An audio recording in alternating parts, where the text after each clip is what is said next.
Hace algunos días se conoció una sentencia que es histórica por muchos sentidos. Vamos a hablar ahora del juicio por la verdad por la masacre de Napalpí, que justamente vino a decir la justicia esto que sostenía mucha gente desde hace mucho tiempo, es la verdad sobre lo que pasó.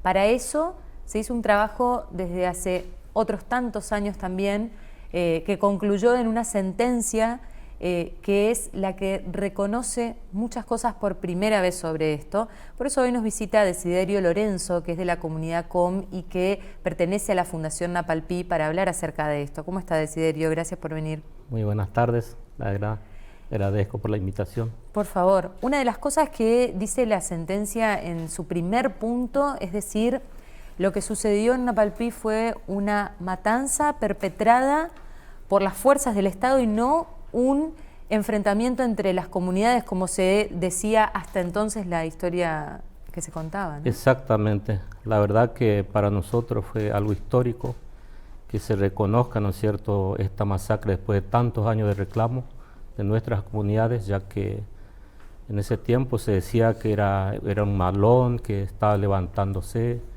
que estaba amenazando a los lugareños. Sin embargo, era nuestras comunidades que querían una paga mejor por el trabajo que hacían, trabajaban en el obraje, en la chacra, y también nuestros ancestros se juntaban en esos lugares, o sea, era un lugar de reunión, de encuentro, lo que se llamaba Napalpí.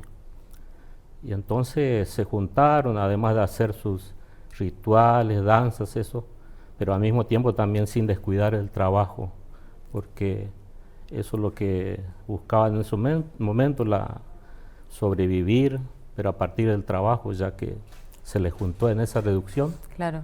Entonces, y una de las cosas que también reconoce el fallo es que estaban reducidos a servidumbre, ¿no? Claro, justamente eso iba a decir, ya que se hizo la reducción, digamos, para que nadie salga, o sea, era un atropello a los derechos nuestros, porque, digamos, al encerrarlo ahí en nuestras comunidades, los hermanos no tenían derecho a salir, o sea, el que salía, como que se le llamaba que era malo, que no tenía derechos.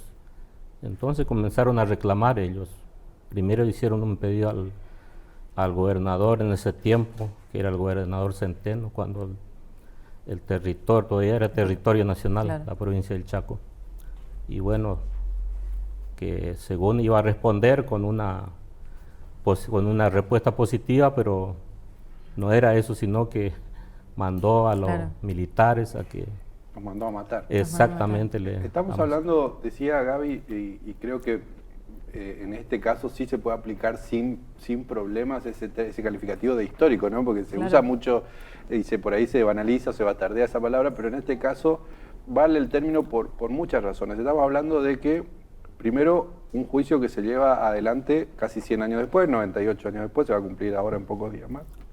Estamos hablando de una reducción de indios en Napalpí, que era una reducción del Estado, digamos, para que justamente los aborígenes no salgan de ahí y ahí obtengan esa mano de obra semiesclava o esclava.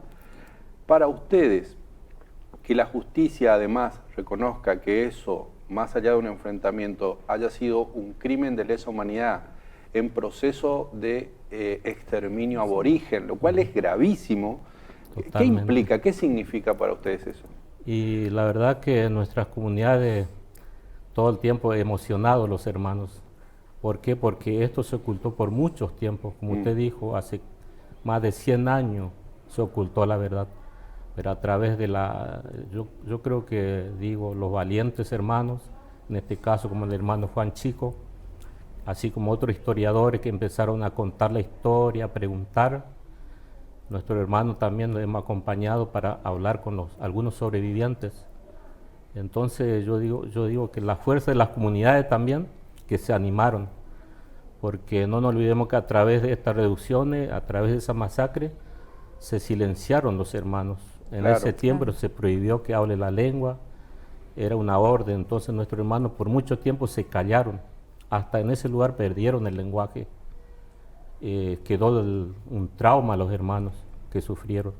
Según cuenta la buena Melitón Enrique, que murió a los 100 años más o menos, cuando fuimos a visitarle, a hacerle una entrevista. Sí, que por suerte quedó registrado, sí, ¿no? yo digo que también esa necesidad de saber a veces esa historia que no está escrita, yo creo que ahí se animaron los hermanos a hablar, porque la orden era no contar sobre lo que pasó. Y lo que pasó fue que una mañana, el 19 de julio de 1924, una cantidad de policías, gendarmes, fueron hasta la reducción directamente a masacrar, tiraron a matar, durante una hora mataron, como quedó establecido en el fallo, entre 400 y 500 personas. El fallo también dice eso que usted estaba mencionando, que las comunidades se quedaron con mucho miedo, que fueron perseguidos, los que se salvaron después eran buscados para... Se escondieron, se escondieron algunos, pero fueron encontrados y exterminados.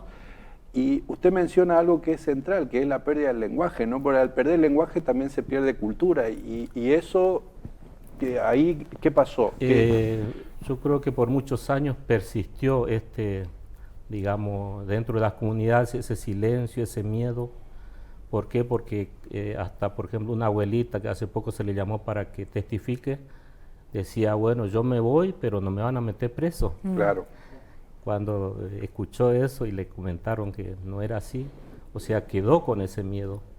Yo creo que de esa manera se le quiso exterminar a nuestros pueblos. ¿Y cómo se fue transmitiendo en la comunidad la historia? ¿Cómo te enteraste vos, Desiderio, de lo que pasó? Y bueno, y la verdad que yo por ejemplo siempre traté de escuchar la voz de nuestros mayores.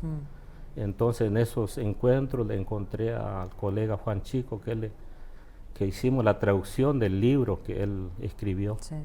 Entonces ahí empecé a interiorizarme, pero no se hablaba mucho del tema hasta que los mismos hermanos empezaron a animarse. Y bueno, y nuestro líder Juan Chico fue el que investigó también, ubicó a los sobrevivientes, que había un hermano de Charata, Pedro Valquinta, que también como 100 años llegó. ¿Falleció en 2015? Sí. Y después hay una abuelita también que está todavía, que está en el Aguará, Rosa Grillo, sí. ¿114? ¿Cuánto tiene? Exactamente, sí, a veces se calcula, ¿no? Claro, porque no sabe cuántos años tiene. Sí.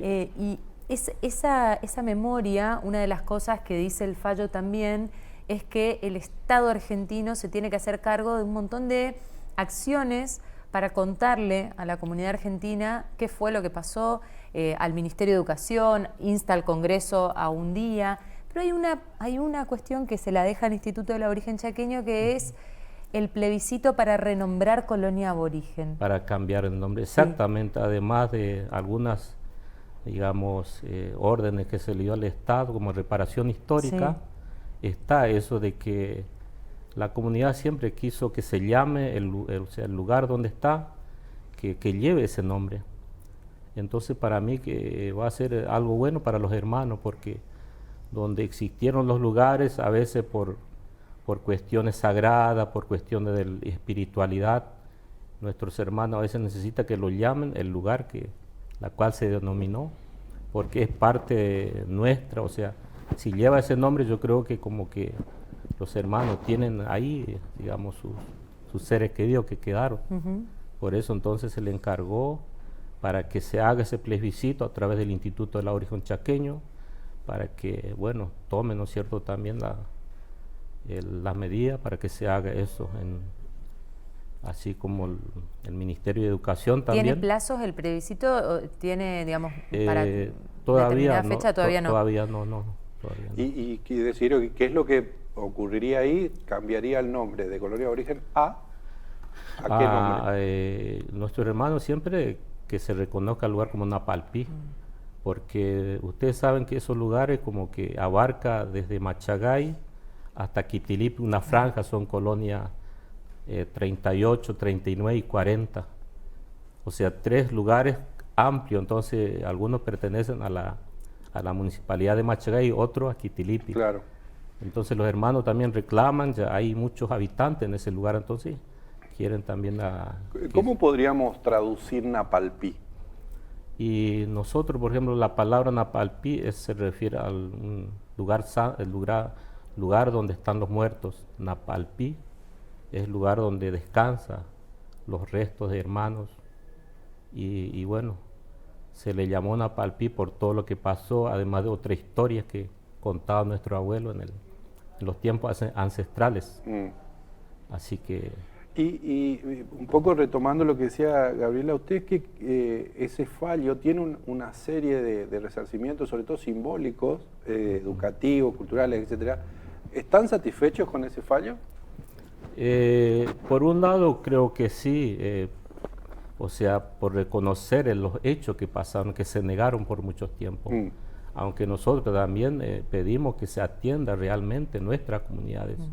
Como dice el fallo, que en los ámbitos tienen que estar los hermanos, los lugares donde tenga participación, para que, bueno, las comunidades estén al tanto de lo que está pasando, porque muchas veces al estar afuera, lo que sufren son los que están afuera, los hermanos no tienen posibilidad de acceder a la educación, a la justicia, los que están afuera.